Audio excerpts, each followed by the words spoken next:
Mario, ciao. Ciao, Benas. How are you? Doing good. What about you? Very good. Yeah, we just had a unofficial greeting. Now we have an official greeting. Exactly, exactly. Everything on my podcast is official. So Yeah, we're gonna have a nice conversation today. I didn't I didn't go too deep into preparing because I know we have like a natural connection to talk about basketball in various ways.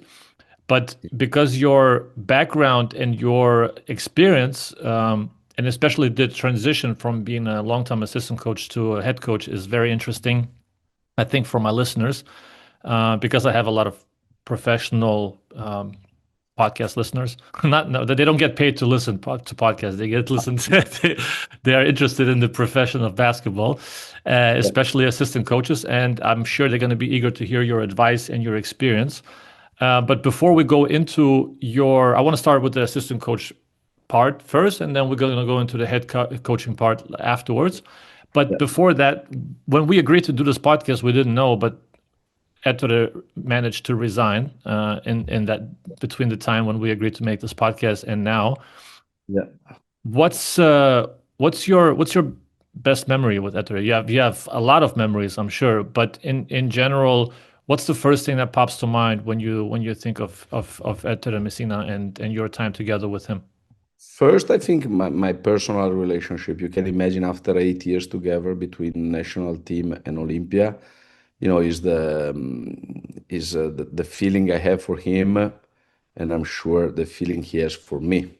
And second, for sure, I will go back to my early stage of a career before I knew Ettore, and really the fact that everybody from my generation are in awe with Ettore. I guarantee you this. I mean, he's our legend, and I was lucky enough to watch his clinics when I was a young coach, and to pick up things like they were coming from the Bible. So my first memories goes back to the period I didn't have a relationship with him, and I really try to learn as much as I can from, as I told you, as an Italian, our coaching legend.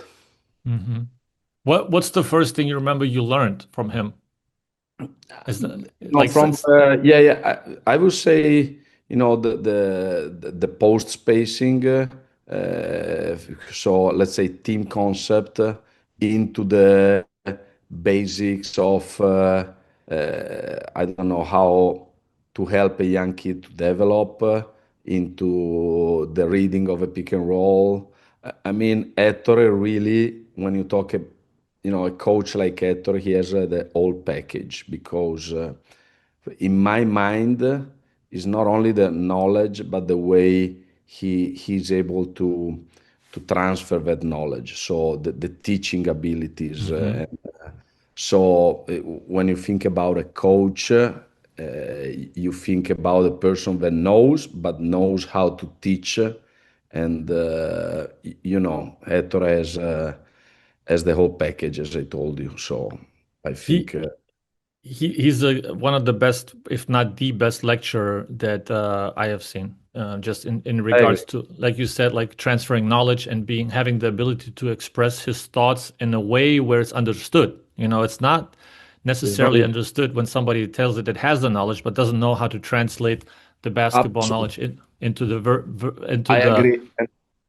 And that goes into his ability of keep things simple. Yeah. The greatest are really the great coaches are really into that simplicity and execution, and they really are paranoid by that. Yeah. Like and Ettore, you work with him, you know what I mean when I say this.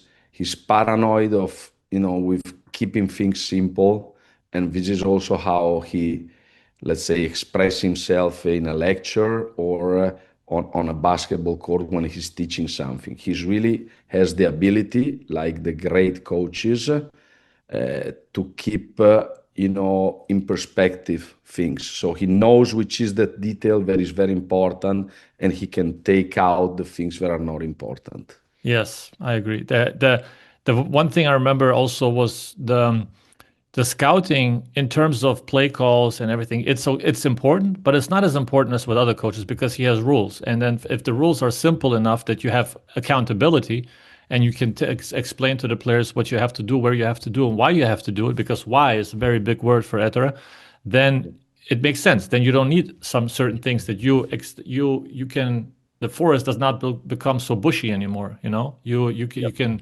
you have a clear vision, and everybody knows their responsibilities on the defensive end, especially.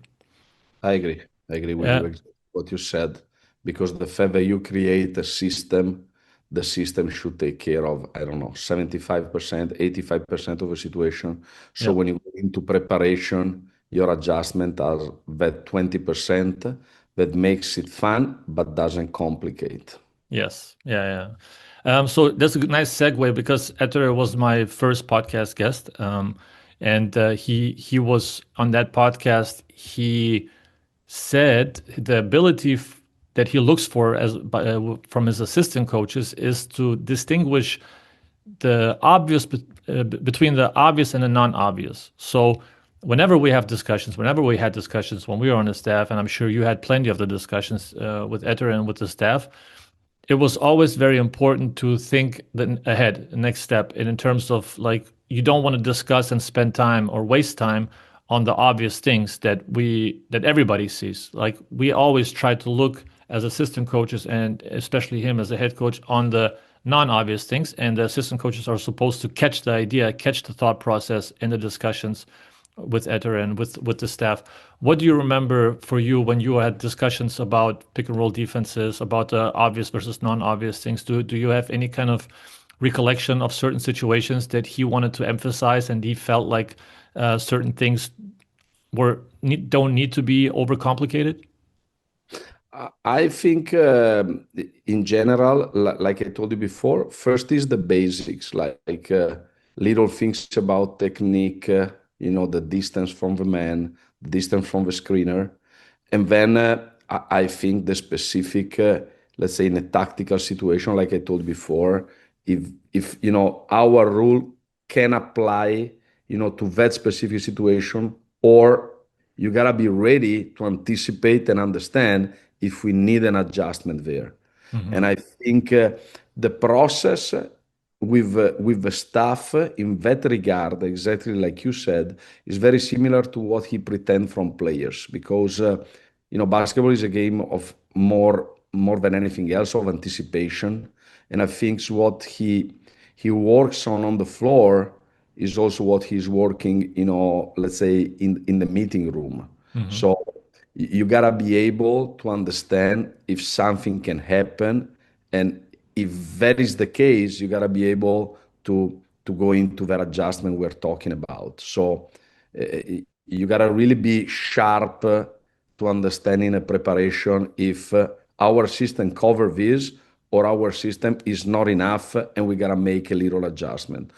Or there is another thing that for me is important, that there is something that even if our system can take care of that play or that situation or that action, there is another that in that case can be better. So it goes even deeper than what I said before. And so the work as an assistant is really to go deep into preparation, even if your system is very strong. Yeah. So I think your quality to anticipate things, like for a player to anticipate plays, is very important. Yeah, you always have to think ahead and in the next step, like in terms of when we had discussions, he honestly he taught me how to think and think differently. And the thought process was important in terms of arguments. Like there was a lot of heated arguments, but they were very constructive because you have to come ready to the discussion, not just to give your point of view and your opinion, but you also have to justify your opinion. You have to be able to justify why you're saying this and why you think that this should be the next step or the reaction, or like you said, to anticipate the adjustment that you have to do and why you do this adjustment. Because I remember the first time when I came into a meeting unprepared, it was like checkers versus chess. Like I came and say, "Oh, we should play zone." And I said, "Why?" It's just like we should play zone just because they don't have enough shooters. But they have the passer, they put him on high post, blah, blah, blah. And I was, that was to me, it was like five slaps in the face immediately.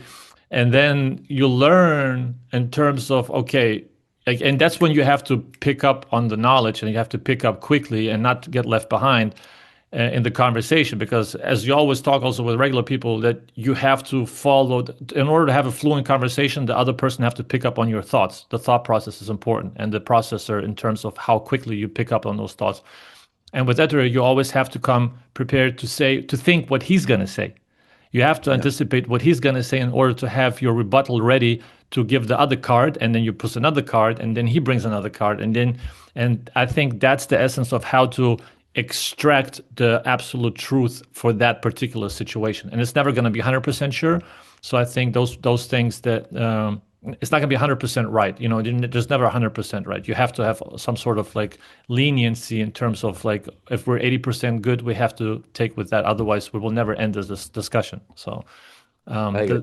the the I the, think the he's coming, with a lot of weapons. I mean, he's coming with a good rifle and a good trank. I mean, if you go in with stones and sticks, you're not no. going to win. I mean, yeah. Yeah, you have a lot of expressions and American expressions, and I just saw, and I have to admit, I didn't know that you were in Indiana for a year. How did that come around, or is Wikipedia lying to me? It was in the 90s, and I was finishing, my university. I studied economics in my hometown in Bergamo, and I wanted to be a coach. I knew that, for the last maybe 2, 3 years before I got the degree in economics. So I was thinking how I knew I wanted to coach, but I was not stupid. So I knew the level of my knowledge was not enough to be a coach. So back then I was a college junkie. Like, Hmm. I follow college basketball like crazy, and there were not, as you well know, videos in the 90s and these things. But I have two idols. One was Bob Knight, and was Dean Smith. So Dean Smith was close to retire back then, and I was lucky enough that the guy, one of my neighbor, went for a PhD at Indiana University in physics. So like that, because I read A Season on the Brink. So Hmm. that book, great book of Coach Knight. So I told him, listen, do you have a way for me to get in touch with him? Because I might spend a season there if that is possible. So back then it was fax. Like I sent the fax because the guy got me the number, and I was thinking the guy's never gonna reply to me. And after a week, I remember I was doing civil service back then in Italy. You had to do either army or civil service, and I was in civil service. And I got this call from this friend of mine, the guy that sent the fax for me. That told me, listen, this night guy wrote you back, and he said you can spend the whole. I was almost, fainting. I was floored. I was floored, and like that. So I finished the university, and then I spent the whole season from October to April in what for me it was the mecca of basketball, in the Wow. 90s. And the whole environment was absolutely coach, but then all the rest, because you can go wherever you want to go, but Indiana in the 90s, they used to have 17,000 to watch high school games. So Yeah. basketball was everything, and coach was God. So it was my best basketball experience, honestly. But to start, you name Ettore, and then I think I was lucky enough to start with coach, and coach Wow. was a giant. People, some coaches they don't even know, but they're still doing Coach Knight things because he was ahead, and he create things that now looks normal, that he really changed, a lot of part of the games, I think, and he was so coherent in his system. And what we said about Ettore, you can copy for coach, and Coach Knight was really the best teacher I've ever met in my life. Yeah. I I can only imagine. I mean, that was like the high, the like you said, the mecca for all basketball junkies. Yeah, that's impressive. I didn't know that. Yeah. Um, so then you were 21 years at Milano, How and many times we talk and I never show off. no, Now you kept it in your you pocket. gotta give me this.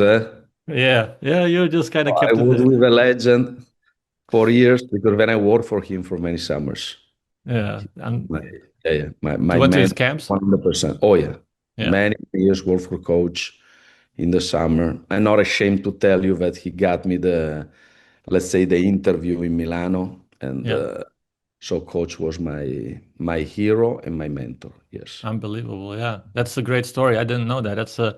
That's Yeah. a groundbreaking news here for me. Um, so then 21 years at Milano. Why that long? 22. 22, sorry, 22. Okay, why that You long? When? know, I think Benas, I got so into Milano that I have Milano in my heart, and still to these days, because it's true now I'm 100% Tortona, but at the same time, if you spend 22 years in a place, it's because you love it. And Hmm. for an Italian kid to be in that club is, especially for a kid that comes from a small town close to Milano. And for me, it was the dream. And I never have an opportunity that, like we say, to put it on a plate is better than Milano. You understand? So Yeah, I never thought I didn't have many, so I don't want to be arrogant or I didn't have many, but the one I had, I never thought this one is better than Milano. And I want to be honest. And it's not because you know me, it's not a matter of, let's say, comfort zone or because I can really tell you, because now in Denver, I work my ass off for 22 years in a row, that. Was not to say I'm comfortable here, but because I really love was what I was doing. So I really love what I was doing because I spent, let's say, 6 years youth program and pro team. Then I changed into something different. Then the crazy EuroLeague came. Then I had 7 years of a national team that never put me in a situation where now I move. Where do I move? Where I finish? And you know better than me. I finished the season in the middle of September with a national team. Then I got to start again. So many things brought me, but I'm proud of that. It's not that I'm never, into thinking back. If I had done this, I'm not like that. So I'm proud that I spent 22 years there, and now I'm very proud to be in Tortona. yeah. That's a good way of explaining. Like just both feet on the ground where you're at, and not too far, not ahead. I agree. I agree. Yeah, Live a moment like is the most beautiful thing. Love what you're doing and go from that. Otherwise, in our job, it's very hard to throw yourself, all these hours. And they always ask me about, people think I'm a big discipline guy. But I think you gotta solve things a lot with passion, because if you, let's say, gotta, scoop always into the discipline, you're gonna end up empty. hmm, So I think discipline is very important. It's gonna change things, but 75% of the time you should be happy of doing what you're doing, and then to go to the top level, you gotta do it your best. The rest, the 25%, when you do things, as you well know, that maybe in that moment you don't want to do, now you still have to do that at your very best. So hmm. discipline is important, but if you go 50-50, I don't think you can handle. You gotta go 75 passion, maybe 70 sometimes, and 30% discipline. I think I think the last percentage point or last 2 percentage points, maybe if I want to be nerdy, is obsession. At the end of the day, yeah, like you have to have the obsession to get the last thing right. Like the passion is one thing, the discipline is another thing. And if I can add on to what you said, is obsession of like not skipping that last step, Yeah, not yeah. really overlooking I, it, but I like agree, man. being I agree. that Yep. because those small things that it's easy to overlook. It's like, it's going to take care of itself. No, sometimes Sometimes you Yeah, overlook it, and exactly that is going to kill you. And for the totally. for for the coach's peace of mind, I think it's important to not overlook that last Yeah, piece. yeah. Um, so those 22 years, I'm sure that was like a lot of, you went through a lot of coaches, but the learning curves were big. Did you feel like there was one point where you made a huge step as an assistant coach from one season to another, or from when did you feel like you had an advancement, or was it all incremental, step by step? I think incremental, honestly, Benas. It's Mhm. not that I felt this year I'm a different man inside this organization. And the way I saw myself inside there, I also saw myself as a very lucky man. So I never thought, I'm the big shot here, or I always thought I had to deserve what I got. So I always went in, tried to outwork people. I want to be honest. I always went in thinking maybe I'm not the smartest, but nobody can come in and say I outwork Mario today or tomorrow. Mhm. So my approach was even if I got, obviously I start like really the last wheel of a train, we say, of a car in Italy, we say, but and I end up for sure right behind Ettore, but I never felt like I jumped so much. I always felt like I have to throw in myself with a lot of hard work. That even if I had people below me at the very end, because we had a very good structure of assistant coaches, guys from the youth program used to help us, in breaking down games, preparing report. I always had the feeling that I had to set the tone, that I had to walk the walk. So Mhm. uh, I never had the feeling that now, I made the great step. Mhm. Yeah, it's important to stay humble in that situation also when you're there for that, because people look up to you also at the same time, and setting the tone and not taking the foot off the gas is an underrated skill, I think. Oh yeah, I agree. I agree because you can end up setting yourself, into what you're doing because you got people around because the club create the structure for you, maybe to work a little bit less, but you gotta push yourself to show everybody when they come in, and I felt that pressure to show Hmm. everybody when we were coming, that we were doing things in a certain way. It's like there's a certain expectation factor from yourself that comes into play. Like Yeah. that, yeah, that you have to have a certain standard for yourself. Otherwise it's easy to slip off. Yeah, I agree, Benes, 100%.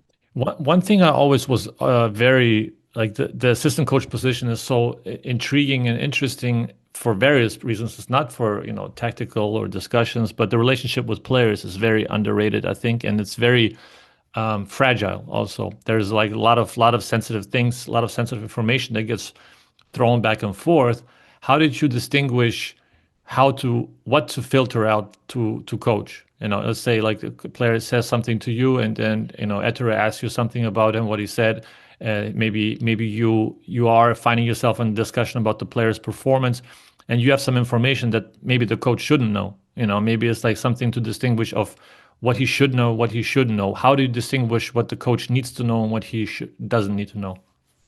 I think you put together the good of a team, I think, together with the good of a head coach, and you try to mix it up and try to understand if that information, can, let's say, break something of, the team chemistry, Hmm. or is so important to let the coach know because otherwise it's going to hurt him.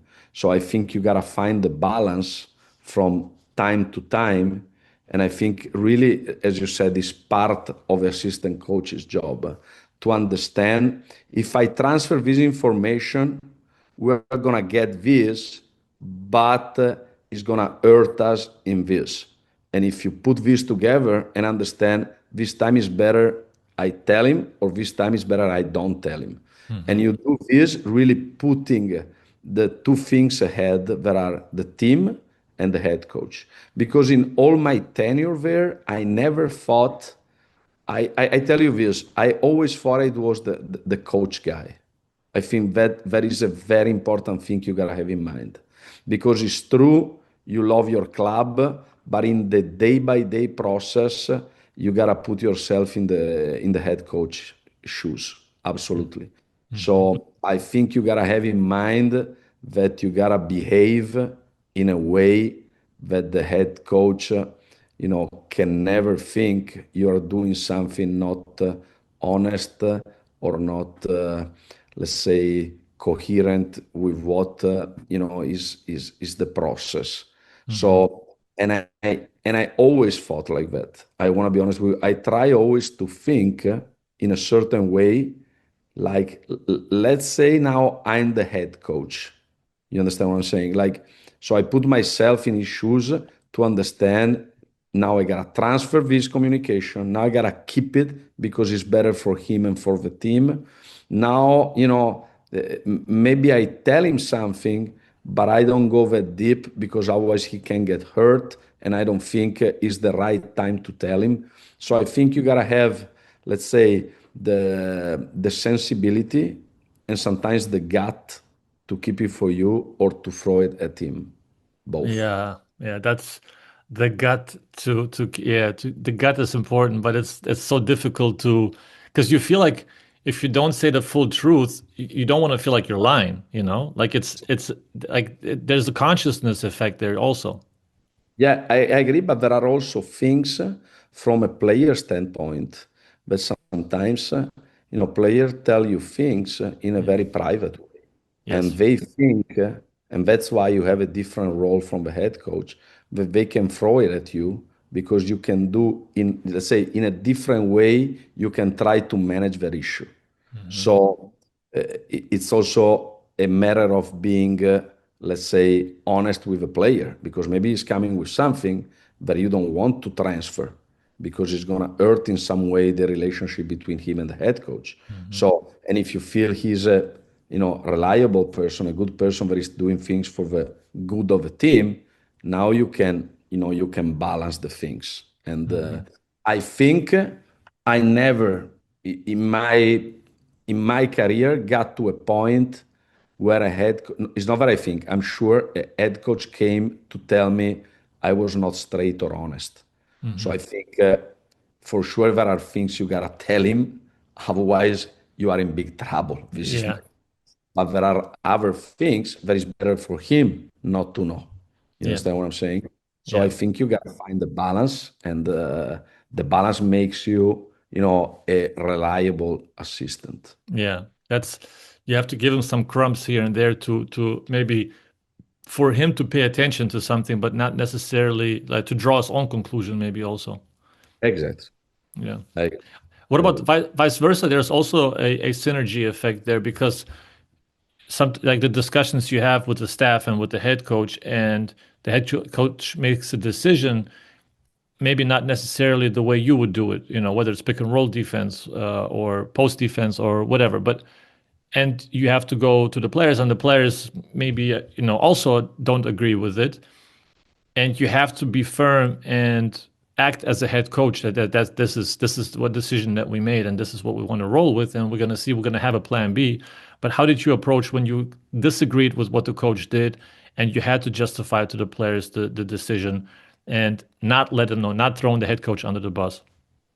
So there are first is the approach. I think when you are, closed door, you gotta be straight and honest. So if you are discussing a defense on a cross screen and he thinks you gotta send him down, I think you gotta send him up. You gotta fight for what you think is, correct, and explain your reason and go hard at that. I always have in mind this story. Coach Peterson told me this, that he was outside waiting for his friend. There was a football assistant when he was at college, and inside there was a fight. They throw the projector, and so he's outside. Jesus Christ, what's going on in there? So, and these football guys are wild. So the meeting finished. The head coach is coming out. So he's waiting for his friend, and he goes, "But listen, what's going on there?" He said we were talking about it was better to have the right foot or the left foot in the line of a scrimmage in front. Or so, and you know what I'm talking about because when you get into a discussion, sometimes it get very hot, even for stupid things. So you go in prepared to fight. But then there are two things. A lot of times we're gonna come out with something that at the beginning I thought it was wrong. So what happened? I can come out and he convinced me. So I'm coming out thinking I was wrong, he's right. So, but there are other parts, like you said, that I still come out of the room that I think I'm right. But when I come out of that room, I gotta go out and let's say act like his opinion is right. And I think it's a great experience because in life, for people in our circumstances, in our jobs, a lot of times you gotta go into things that you don't think are correct at that time. But I can guarantee you that when I come out of there, those 30% of the time that I think I'm trying to teach something that I don't think is correct, I end up, thinking, let's say 70% of the time that actually he was correct, teaching the things and going through things. So it's a great, experience also to do something that at that moment you don't think is right. And if you can do something well that you don't think is right, it means that you are a good teacher. You understand what I mean? Yeah. Like, it means you really throw yourself into the team. And I don't think a player, I'm not sure, never had the impression I was not convinced of that choice. You understand what I mean? So Yeah. when we opened that door, I was either convinced or I act like I was convinced. Hmm. And That's and a very, very, very important point for an assistant. And it has to be like that. When you come out, you sell it like it's the best way to guard that cross screen or that pick and roll. And you think is the best way for this, and this. yeah, Absolutely. you Absolutely. you adapt the coach's decision, and you go out as a unit. Oh And yeah. and then the number one mistake that you shouldn't do as an assistant coach, if it doesn't work, you should not say, "I told you so." Or I told you, or have that fuck face like Hey, hey. hey, absolutely. Yeah, those are valuable lessons, but I think it's also good sometimes to experience the that lesson and the bad. Like you have to feel it on your own skin that like this feels wrong. I should not have done that. Like this. I think there's a lot of young assistant coaches maybe who are insecure and they want to be right and they want to show that they're right. They are very eager to show that they're right, and then they also want to have the status from their players that they are, oh, they're the smart guy, like he knows what he's doing. But at the end of the day, the coach is gonna he's gonna kill you. Like Yeah, you're betraying the coach, and at the same absolutely. time you're betraying the That's team. yeah, yeah, absolutely. Yeah. So with during these years with so many different head coaches that you had in Milano, how many head coaches overall did you have? Maybe 13 or something like this. And there was a time where there was a lot of changes in Milano, like in a certain period there was like a Yeah, period. Then we got a long stretch with Ettore. yeah. Some stretches like 2 years, 2 years, 2 years, something like Yeah, this. yeah, yeah. So, what did you come to a conclusion with like the video scouting philosophy for you, the preparation for games? What's the most simplest and best way to deliver the message to the team? Okay, I think first you gotta understand how you prepare yourself to show things to the team. So I think the way you create your own idea of scouting, and I think you can use external, let's say, website or external supplier, whatever you want to call it, but then you got to create something of your own. This is what I've been trying to do my whole career because you got to have your vision of basketball also in the way you scout. in my mind. So you gotta create your idea of scouting, and then with players, the two most important things are flexibility. They gotta understand that when you go and prepare for Panathinaikos, it's not like preparing for Efes or for let's say Virtus Bologna. So they gotta think you give them something different because you are playing different, teams. Hmm. And second, I think you gotta be concise. Like you gotta try to be as I would say short, if I can say this, as possible. Obviously, staying into a timing that helps you to be again a good teacher. So, but the fact that you are straight and very precise is going to help also them to believe that winning is possible, that there are things that you can point, and things that you cannot you don't need to go deeper, either because, like you said before, your system is going to take care of that, or because are not important for that preparation. So if you throw at them too many things, I don't think is useful. And the second part, the way world is going, I really believe in video. I don't believe in paper anymore. So I still also here don't give any paper to the players anymore. It's only video. And if somebody needs something more, they get more video. But paper is internal for coaches. So the playbook, the scouting report, the things that you keep for yourself to create a database. But the players, they want to see things, and those things are to be precise and short. Hmm.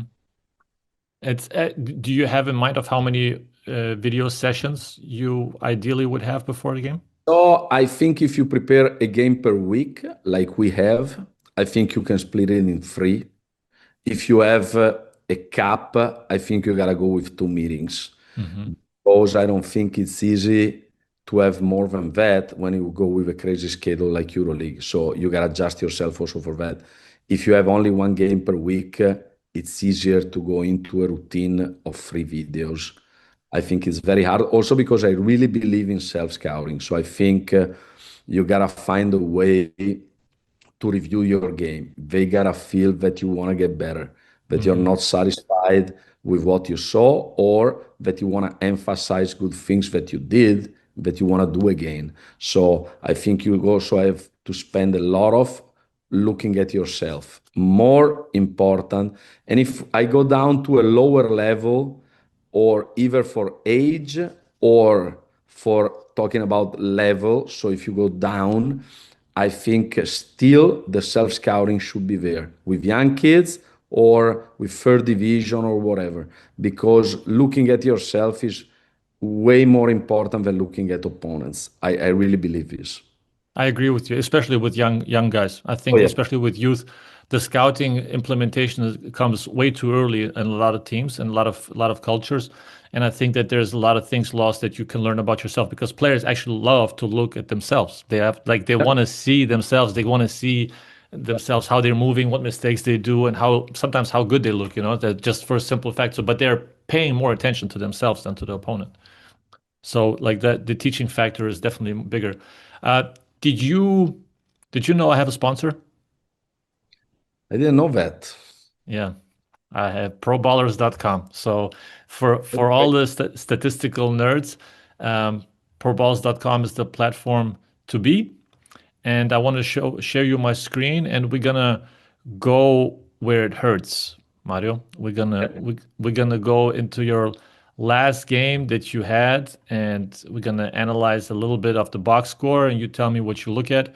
This is proballs.com for everybody who loves statistics and basketball. You can follow your teams, and we're gonna type in Tortona and go into your last game against Venice. We also had the one before that we won. Oh, where do you learn? Where did you learn the bigger lesson? You're right. You're Okay, right. okay. I'm just curious. Uh, so after the game, you look at the box score.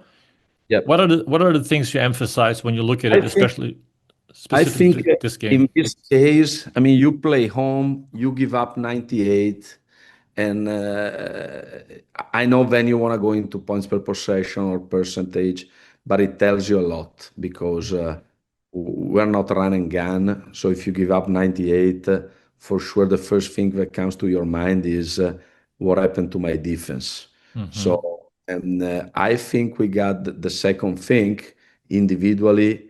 We got a couple of our players, especially Wilger, that at the beginning of the game we let him lose, and honestly, he hurt us a lot. And that kind of change, I think, the game and put us in a situation, put us on our heels. So I think we want to watch that, and then when I go deeper, I start to see. We played a very good balance between assist and turnover. Hmm. Honestly, I think the way you handle the ball on offense together with shot selection is still the most important thing in basketball. So, and I can see we were pretty good because you got 20 assists and 11 turnovers. Now you think I play home, I score 90, and I have a good balance between assist and turnover, I should win. But now when you go down and you see that, they shoot with this percentage from three, this percentage from two, they didn't kill us with offensive rebound. Even, I mean, you get affected because I have in my mind one very important one. But overall, the game was decided by, the fact that on defense we couldn't stop them that much. Hmm. Did I answer? Yes, yes, for sure. Like that right now, like everything is so much focused, especially in the NBA, on the possession game, like winning the possession game and not turning the ball over at the same time turning the other team over, Yeah. and taking more shots, obviously, more and the more threes, the better. But here you can see you had the same amount of offensive rebounds. You had this almost the same amount of turnovers, 11 versus 12. So at the end of the day, you made nine threes, they made 10 threes. It's a very similar. They shot a couple more, six more free throws, which is also important in the aggressiveness. And maybe there was free throws at the end of the game. I don't know. I didn't watch it. Maybe that you had to foul and they shot more free throws because of that. We But found at the times it was honestly they went up in the second part, but we came back with two possession, and we almost got the rebound to go down, and maybe you get the rebound, you go down, you go one possession game, and the game change. So I think it's 8 points, but it was a close game yeah, overall. Overall, and I think like it has been for us the whole season. Offensively, we were not at our best, don't get me wrong, because sometimes we had to take, not easy shots because they're very physical, very big. But I think what I try to sell to my players is end of a game and, after reviewing the game is if we make everyone one play more on defense, we win with this game 100%. yeah, Like, and is a closeout, a misunderstanding on a pick and roll, a bad transition defense. You know, uh, because the problem with players is that sometimes they think, okay, it's one mistake, and that's very tricky because you don't have to think like this. You gotta see it also there, as a team, and you gotta think because if I put together mine with yours, avoidable mistake, and now you put it together, maybe you have 8, 9 plays that could go differently. I'm not saying they don't score for 8 possession, but if they score 3 instead of 8, we win these games. This is my point. So I think you go back to what we said about self scouting, and honestly, I think stats in the first look can help you a little bit, like we said, turnover, assist, like you said, number of shots and all these things. Then you gotta go deeper into, which are the situations that hurt me more, which are the situations that I could have played a little bit more on offense, or I could have played a little bit better. So you wanna go deeper and deeper. That's why I think you gotta have stats are very important, but then you gotta go deeper into, let's say, your action indexes and all these things. yeah, yeah. The self-analysis, it add the small mistakes add up, and then when you lose a game at the buzzer doesn't mean you lost at the buzzer. You probably lost the game before that led to this point. So those small mistakes, I and think, Benas, because you said this, that you gotta have the whole picture and you gotta analyze the whole thing, even if you won, and think I gotta get better with this and that.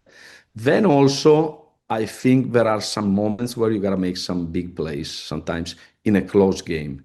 Big Mhm, plays, I mean, a loose ball, a block, an offensive rebound, or a dive between mhm, two or three players to get a defensive rebound. So there are still some possession where you gotta really play like there is no tomorrow, but you gotta have in mind what you said before, that you gotta build up a system that is complete, that it should take care of things throughout the 40 minutes. mhm. So after being an assistant for such a long time and now transitioning to head coach this summer, how was the first summer for you as a head coach? How the preparation going into your first season? What things did you think of preparing? Did those things come natural to you? What did you have the most difficulties this summer to adapting to a new role? You understand right away that you went from let's say advising into choosing and Yeah. decide something, because when you have to say, okay, I think this player is better than the other one, but then end of the day, when you are the head coach, you gotta make that call, make that video call, try really to understand if he's the right person. I think the summer was way more stressful for me in that regard, because when the season start, the coaching and the teaching start. So even in a tough moment, you go on the floor and you do what you love. But Mhm. during the summer, you gotta deal with all these things, of preparing your team, and you're always doubtful. It's better this or that. Talking to this guy, I had so the preparation of the team for sure. I had my GM that helped me a lot. We have also a scout. These two guys, Gian Maria Vacirca, Michele Talamazzi, helped me a lot, and also my assistants helped me a lot, both Jacopo Mhm. Squarcini, Andrea Vicenzuto. So I had there, I felt like I was really surrounded by, people that knows their business, but at the same time, when you are right there in front, is a little bit different. So the summer was a little bit tougher in that Hmm. regard. Yeah, I'm sure there's got a lot of information overload all of a sudden. There's a lot more information to process in Yeah. regards to what you had to do before, and then also the responsibility to make the right choice. Like you have to make a decision and come to a firm decision and live with it, basically. So Yeah. that's probably the biggest biggest change. Uh, in regards to structuring the staff, because you've been on so many staffs, did you go a certain way about structuring your staff of what things you pay attention to, what you think is important, and how to divide the responsibilities amongst the staff? I think, having the time to realize which was my idea of staff, I had, as you said, 22 years to think about it. So I went into it really knowing what I wanted, to be honest with you. So I thought the fact that we decided not to have a cap for the first year because we had to go through preliminary rounds, so it was crazy. We didn't want to do that. And so I thought I need two assistant, but I need two assistant that has the whole package of skills. I'm not that structured to have five assistant and one is doing this and is doing that. Hmm. And so I thought I need two guys that feels that they are really involved in everything. So they really feel they're there, and I need to support them like I used to do when I was in Milano. That I'm proud to say that I create this structure where we have two part-time assistants from the youth program. They work with the youth program and then they help us on the floor, individual workout, preparing, the reports for the staff, breaking down games. And I think is a win-win situation because they are very happy, they learn, they Yep. throw themselves into something that at the beginning looks bigger than them, and for them is like paradise, Yeah. and for us they take away a part of a dirty job, if I can call it like this. Yeah. So the two assistant coach, they have the energy to be very active on the floor, but at the same time to put together the work, also, let's say that you do in the office. Hmm. So I think that was my idea, and I was lucky enough that the club gave me this opportunity. We have a youth program that is, very structured. We found talking with the head of a youth program, and with assistant coach who was already here, which were the two guys that we wanted. And in that regard, I'm very happy how things are going.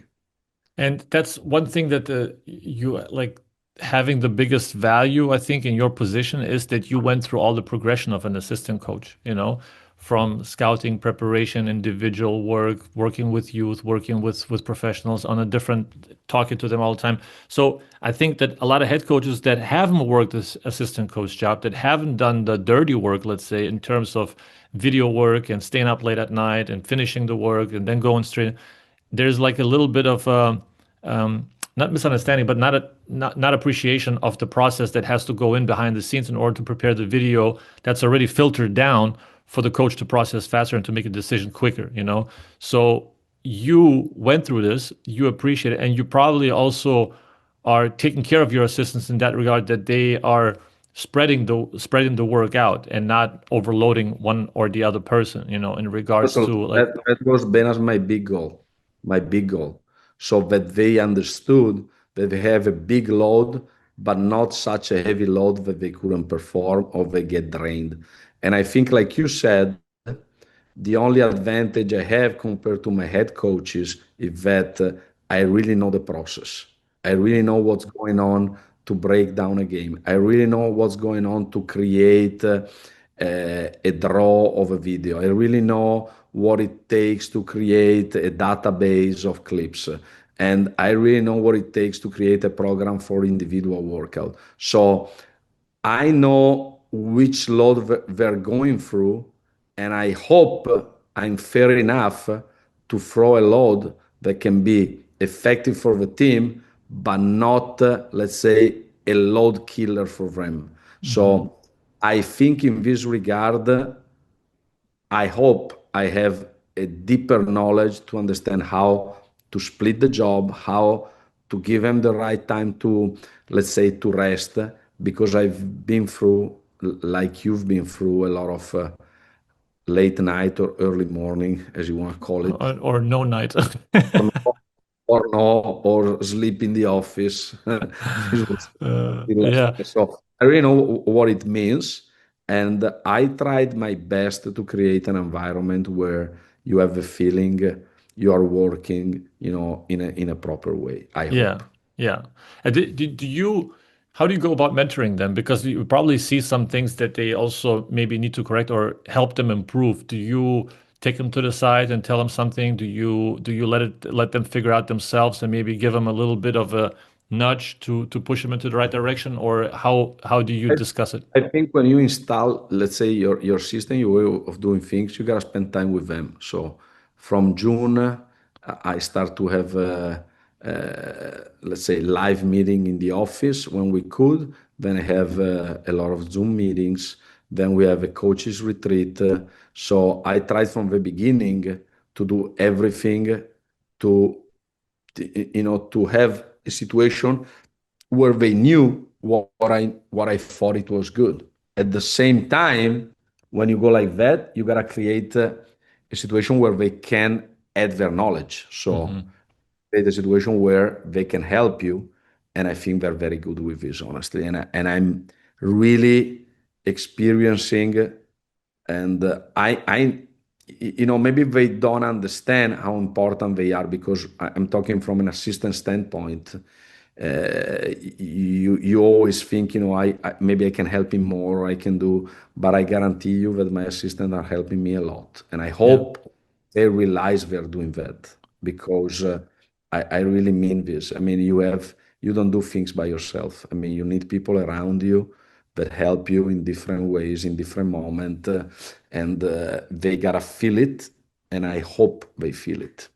Yeah, and I think that's also one thing that I took away also from Ettore, just to get back on him in terms of taking care of the staff, which he probably took away from Popovich. And he always, Popovich has those famous dinners, and everybody's together like a family. And then at the end of the day, you feel like you rely on each other and you depend on each other, and you want to have your assistant coaches in your corner, at the end of the day, and help you at any cost possible. So I think I agree. I agree. taking care of your Fact staff as a that- head. yeah, yeah.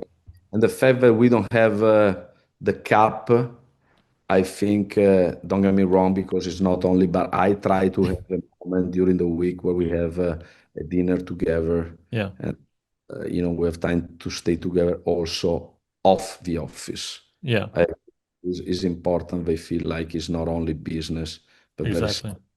It's the business. person. Yeah, the person is a big part of What I it. told you at the beginning with Ettore, yeah, I agree. Yeah. How do you handle losses as a head coach versus the assistant coach before and now? If you had a loss now, sorry to remind you again, but like how does it weigh on you now as a head coach? It's bad. When you lose, it's bad. You always feel, you could do a little bit better. At the same time, I try first to analyze the things and to understand how to get something out of that loss.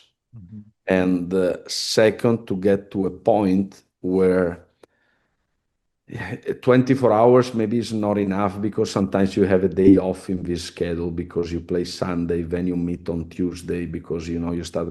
But let's say that when you finish that, you try in a certain way to take it out, because I think you want to analyze, you want to understand how you can adjust and get better. You want to talk to the players as a team and individually, and then you want to put it, behind you and keep going. I think it's very important that in those 48 hours you analyze everything. You try to understand what can help you out of that loss. Go into the practice and start over using that loss, as something that can help you to get better. It's not always easy because something stays on you, inside you, and sometimes it affects you. There is nothing you can do about that because you still have in mind that box out you miss, and so it's not easy. So this is the approach. I guarantee you that when you lose, is always bad as an assistant, is even worse as an head coach. So Hmm. not Yeah. easy to eat, not easy to fall asleep, because so it's even I didn't, because I always thought it was very hard as an assistant coach. I always, and the fact that I was there forever, I felt it like a great responsibility also in that regard during losses, Hmm. especially losses. I felt responsible, but now as head coach even more. Yeah, I'm pretty sure that it's like double the load after a loss. And I'm wondering, do you watch the game after a loss right away, or do you wait till the next day and once to you calm down a little bit in the heat of the moment In that regard, no, right away. right away? Huh? I gotta see it right away, and I gotta get clips right away. Then I think when I create, my own, sorter, my own, package of clips, then I go back and rewatch it the day after to understand how to send the message to the team. But no, no, I gotta watch it. I don't go to bed if I don't finish to watch the game. That's my, yeah, that's my. And you said you create your own sorter, so you do work also as yourself. You prepare, Oh yeah, yeah. you take Oh the yeah. clips In the out. stuff, That's I think in the splitting the job between me and the assistant coaches, for sure we gotta break down the games to create, our internal routine of numbers and yeah. efficiency of play, of defense and everything. We got our own server here, so they do a lot of job. But then I keep on my shoulder, let's say, the team meetings for self scouting. For Hmm. sure, I share it with assistant coaches. So I prepare, let's say, a draw of what it should be the meeting. Then I share with them and we take away this, we flip this. But I want them to feel that I'm part of the job. So Hmm. they do the big part of the scouting, and I try to do a part of a self scouting. I think I think it's very important, and I still feel like I'm pretty good at that. So I think also in a matter of, I always tell them you are the second and third best assistant in the world. Good, humble reminder to everybody. Uh, So I still try to do a little bit of a job, yes. Yeah, no, I think it's good to have hands-on approach. I think that a lot of head coaches should have a hands-on approach, also just to give the assistant coaches a feeling that, we're all together in this boat, and we all like, they're obviously Yeah, the assistant coaches and the scouts, they do the bigger part of the job, but the head coach has to also participate in this whole thing. I think even though he has a lot of things on his plate with other team, with the scouting, but like you said, self-scouting is more important for the head coach because you have to see what you have to improve on. You have to make quick decisions. You have to make quick adjustments in terms of for the next practice. So I think that you see it best and what you want and how you want it, and you need to prepare the same way. For and assistant then, coach to get to your point, it takes a while. yeah, and we decide then, I can take away this clip because you are gonna show them individually. Yeah, yeah. So they do a lot of part also of self-scouting, but when we go into a team meeting for self-scouting, it's on me to present it to the team. When we go into a scouting meeting, it's on them. Then I can Hmm. step in, to clarify something that I think is needed. But let's say this is how we split the job, also in terms of communication. So in that way, they got, their own thing to prepare. So during the week, they hear me, they hear one time Jacopo, one time Andrea. Is not always the same. You Yeah, understand? yeah, yeah. That was my next question also in terms of how to balance who talks when and how much and when you step in. But you clarified that right away. How do you decide which clip you show individually and which clip you show for the team? I make a first decision, and actually I create a sorter. They do their job for individuals. So they split the players. They got a certain number of players. So they split it. And so they prepare their own clips. Then I got my own sorter where I say, I think these you should show them individually. Why? 70% of the time, because watching the game, it comes to my mind that this clip is more important to be shown, individually to Mark instead of, as a team. But So, why? But why? Why is it like? Why is it that particularly this clip maybe is important to show to a player not in front of the team but individually? but I Because think is maybe is a mistake that is really, the clip is really going to help him. It's not going to change anything for the team. okay. Hmm.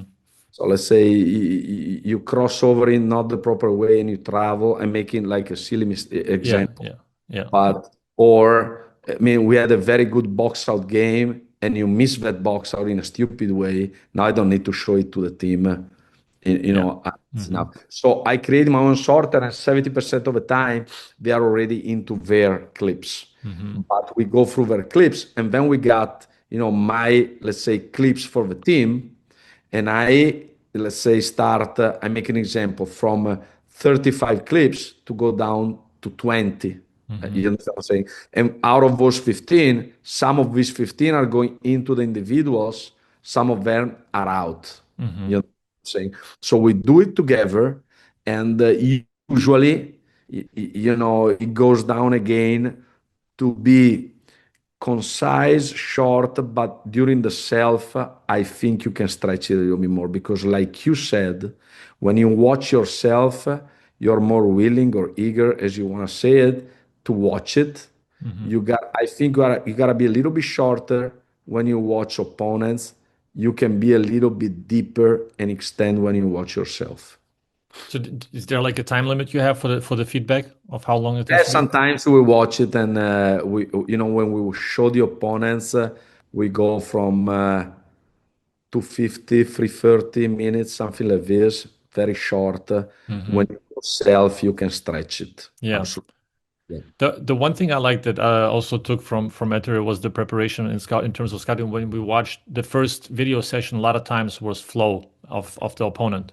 Just to maybe have a segment of the opponent for like 4 minute stretch without like you take out the breaks, the timeouts and everything, and you show of just before we go into the first practice of how they play, just to have an idea of how fast sometimes certain certain things that they do that other teams don't do, you know, like the characteristics of a team matter, and then maybe this certain I think, stretch.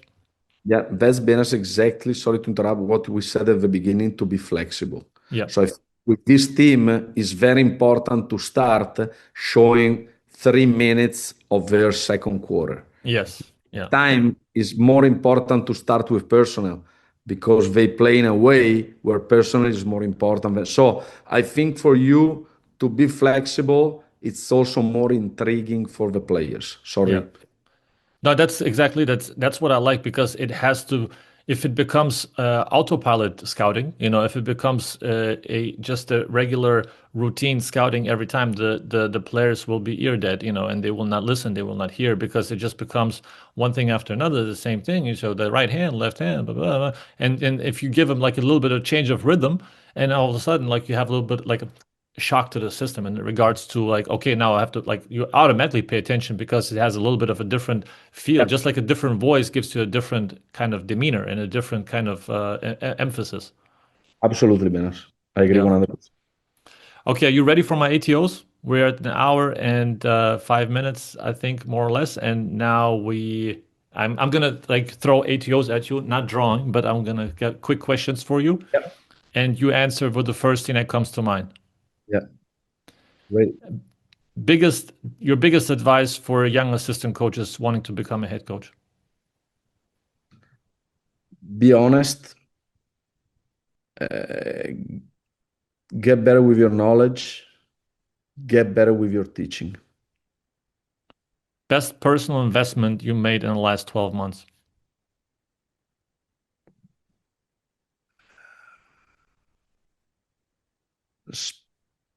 Spend time with my players and spend time with my family. One skill you wish you had?